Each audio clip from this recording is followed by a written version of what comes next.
humans, and welcome back to the channel. I'm Sarge and I'm so excited to have you here today. If you are new to this channel, welcome. It is so great to meet you. And if you are a returning viewer or subscriber, welcome back. And hi, I've missed you guys. I know that I've been gone for a really long time. I haven't uploaded. I haven't really been on social media at all in general. So let's talk about that today. I wanted to really talk about where I've been, but also what it's been like for someone like me to go through the last year, what this last year has been like for someone in my type of position. So let's just go ahead. We're going to dive in, and I want to make sure that we're all on the same page and you guys understand what I'm talking about when I say someone like me. First and foremost, I think it's important for you guys to know a little bit of background. Some of you may know this, some of you may not. I am disabled due to illness. I have like somewhere around 30, give or take a few, diagnosed conditions from including mental health and physical illnesses.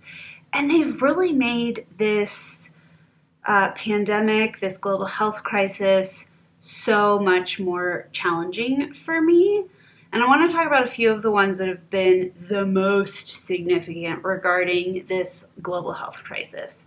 So the first one, or the most important, I would say, have been my primary and common variable immunodeficiencies. Along with that, I have numerous autoimmune conditions, and I also have a handful of neurological disorders and pretty severe PTSD. So those are the conditions that have been the most difficult with this pandemic, with this situation. Well, okay, so while I'm on numerous therapies to stimulate my immune system and to give me an immune system, there are still certain parts of my immune system that just don't function properly. They don't respond to treatment, whatever. Unfortunately, the part that I really have struggled over the years to rebuild and to that I just struggle with the most, where I'm probably the most deficient in terms of my immune system, is the portion of my immune system that protects me from viruses and respiratory infections. Bummer. So I've been in a very vulnerable situation, and it's one of those where I basically have zero protection from an immune sense against this virus that is circulating the globe. So even through my immune therapies and all of that, I still don't have immunity to this, and I am extremely vulnerable. So it wouldn't take much of an exposure for me to contract, and because I have so many underlying health conditions, for it to go very complicated and very dangerous very quickly. So that's kind of the first big thing. And then the second one is that my spouse, Lee, works in neurodiagnostics in both a medical clinic as well as a hospital. And he has been working directly in the COVID unit regularly. He is somebody who is considered to have a constant exposure or rolling exposure. I'm not really sure what you would call that. But he's basically been exposed the whole time due to the nature of his job. And so it's been really hard on him because he has such a fear of bringing it home to me. Because Lee and my nurse, my at-home nurse, are the only two people I see. So there's a lot of pressure on them to keep me safe. So that's been really stressful. It's been really scary, and it has left both of us feeling really out of control and stuck and paralyzed, and things are just completely on pause. It's been pretty tough. And then finally, the last important thing to kind of set the stage, so to speak, is that I live in an apartment building in a big city It's an enclosed building, so like we have enclosed hallways, and it's a very busy building in a very busy part of town, and it isn't a super mask friendly area. I don't know how to say it. Like basically just like people don't really wear masks in my building. They don't really wear masks in the area around my neighborhood. So when I don't even know at what point when I explained my living situation to my immunologist, I was actually sort of taken aback by the look of sheer terror on his face when I told him, enclosed hallways, people without masks, tons of people, blah, blah, blah. Like my actual neighborhood has been a hot spot multiple times. And so my immunologist told me that I can't even go out into my hallway. It's not even safe for me to be in the hallway because if there are people walking around in the hallway without a mask on, in closed spaces, it can get really dangerous really fast for me. So thank goodness we have a balcony, so I've been able to get some fresh air this year, but I have really been locked in my apartment, unable to do anything, go anywhere. That's kind of like the base, the background, the whatever of what this has been like for me. By the way, today's tea is Boulder Breakfast by the Tea Spot. This is one of my absolute favorites. And I have a little bit of oat milk in there. Yum, yum, yum. Okay, so now that you have a little bit more like background information into how this has kind of looked for me and for Lee, like for my little family, let's dive a little bit deeper. So in the beginning, I definitely tried to keep up with my channel and social media in general. I really wanted to just keep going, stay connected with people. But over time, I found it increasingly more and more difficult to not only create content, but also to consume content. I realized that I didn't have the physical or mental energy or bandwidth to do this, to keep up with everything while I was struggling so much in my own like little personal world. So then I also noticed with that all of this was really starting to take a toll on my mental health and my mental well-being. The anger, the chaos, and all of that was really, really overwhelming. And then on top of that, the jealousy and the FOMO, I guess, that I felt seeing my friends, my peers, just people out in the world who were able to safely gather with people with masks and socially distanced. Like, I was really jealous of my friends who could safely get outside and go on adventures and all of those things. And it just made me feel more and more isolated. It just became too much, and I realized that I needed to just step back for a while because it was just so much. And in the beginning, I also really did try to get out of the house some. I tried to go for walks. I tried to go on little outings, but they ended up all being just so miserable because I spent the whole time just dodging people because, like I said, I live in a city where there's people. And so there were people everywhere. Like, it was physically impossible for me to keep my distance, and it just was so scary and so stressful and so overwhelming because I just wanted to get some freaking fresh air. But I found that it was making my anxiety worse because it was I felt so vulnerable being out in the world. Knowing that I have no immunity to protect myself from this made it so much more terrifying because, like, it only takes one. So, yeah.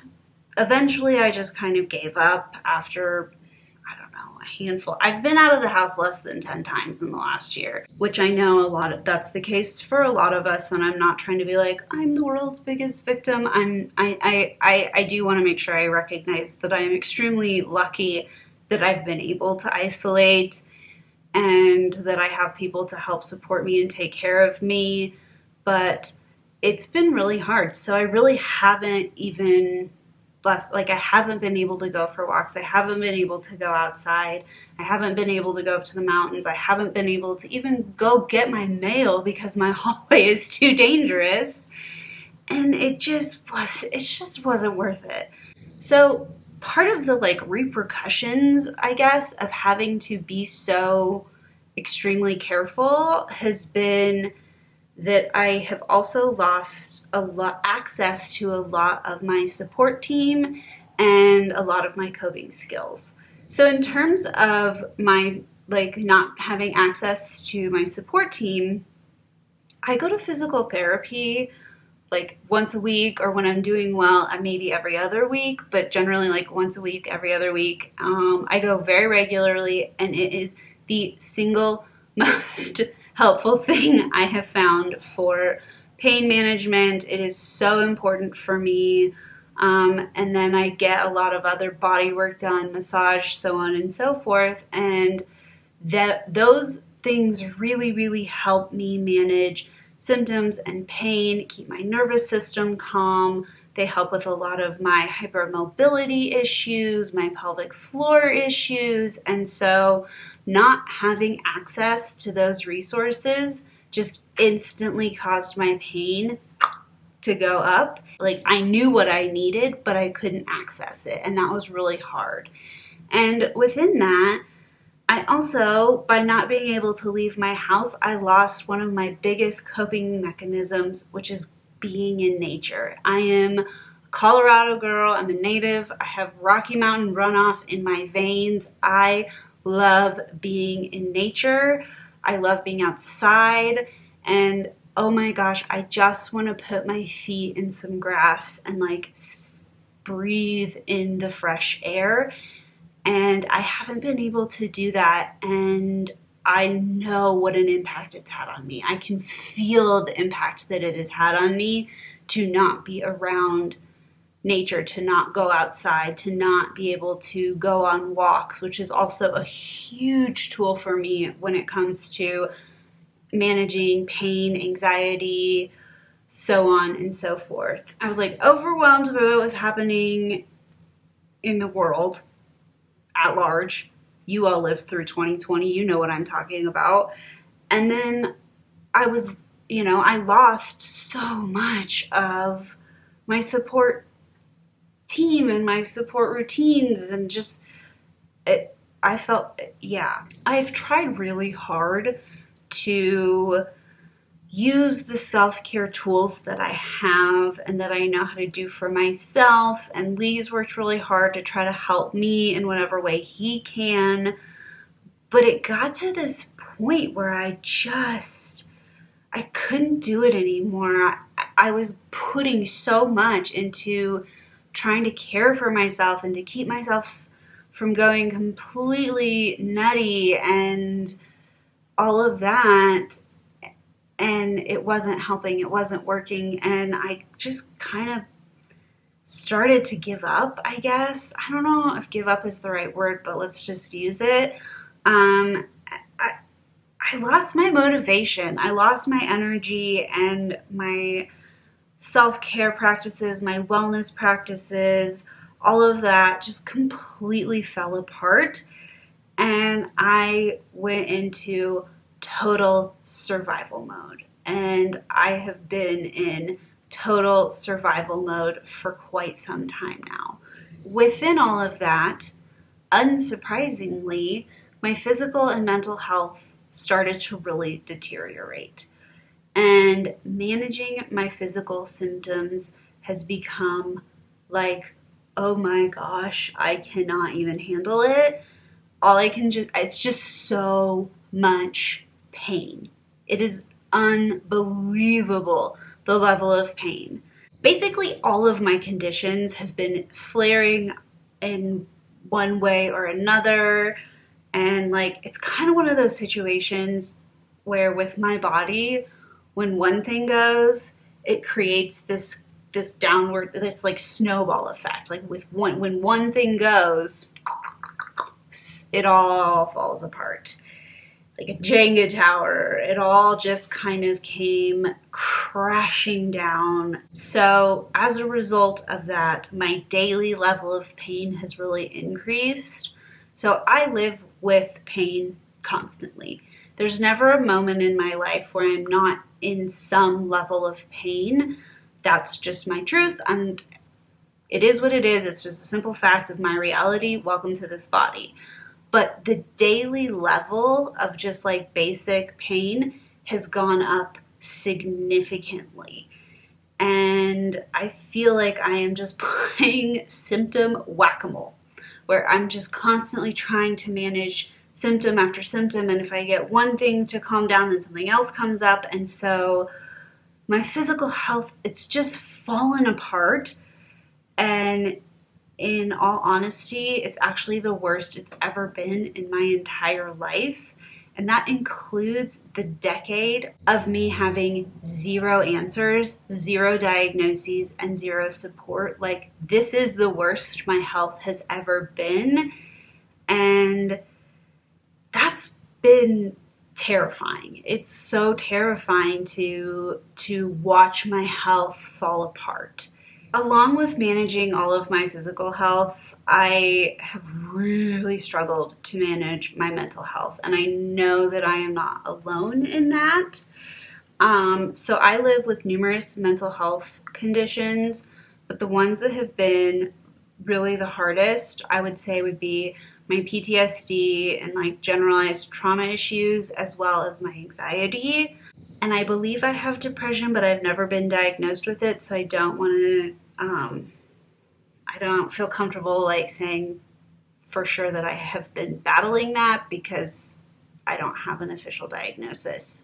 But I have felt extremely depressed. I laugh to survive.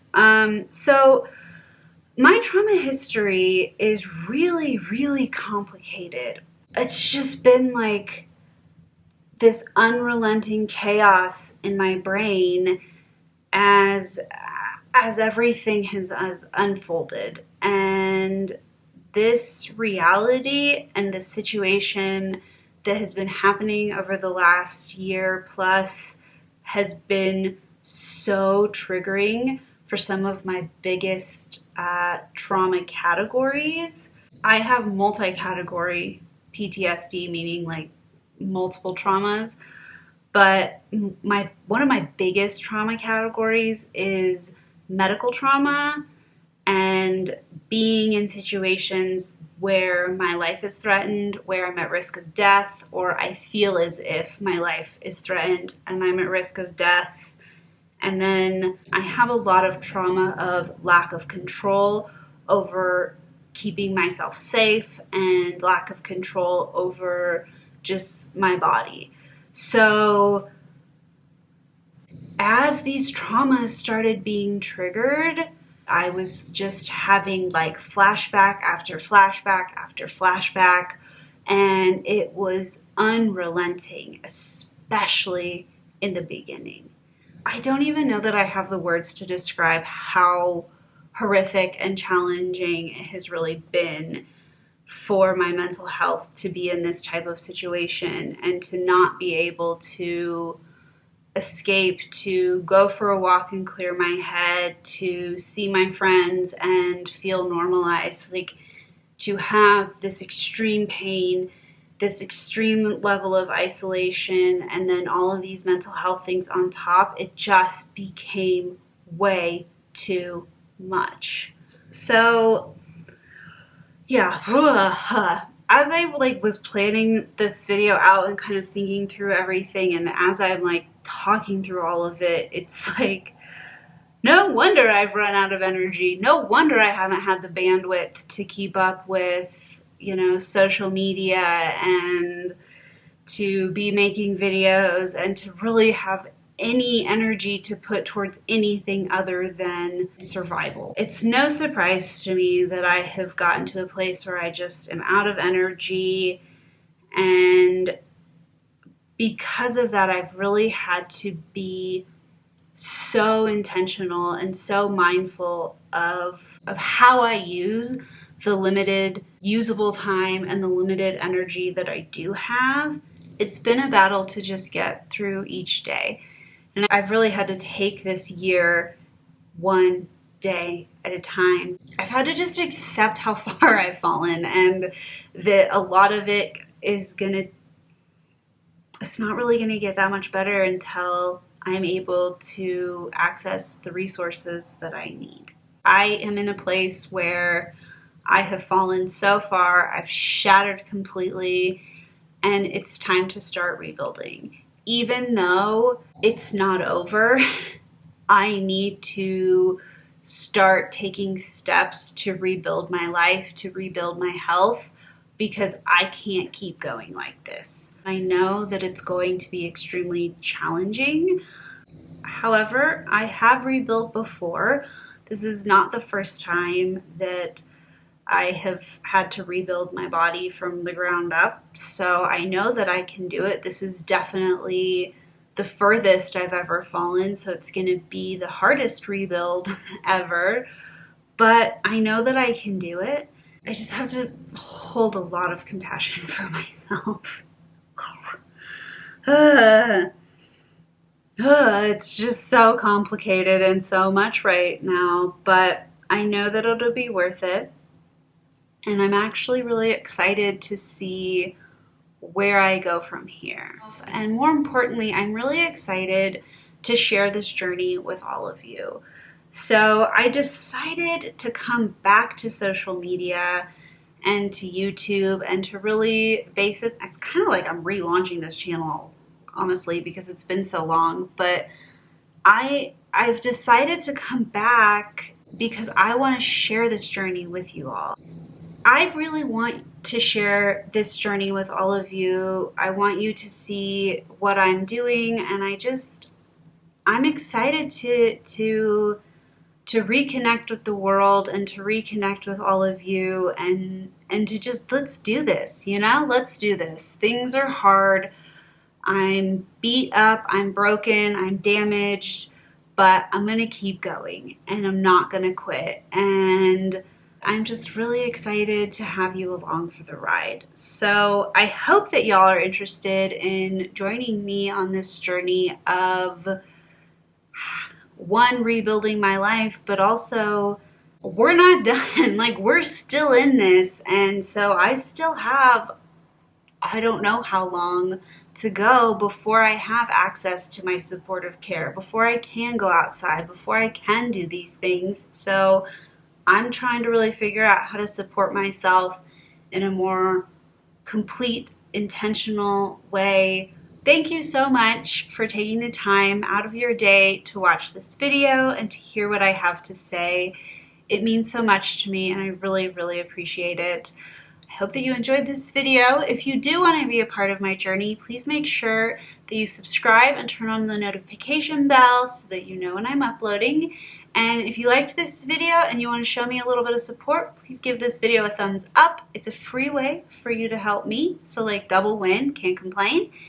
And yeah, thank you again for being here. I appreciate it. So as always, my loves, please remember to be kind to yourself, to be kind to others, to spread love, not hate, and to hold compassion before judgment.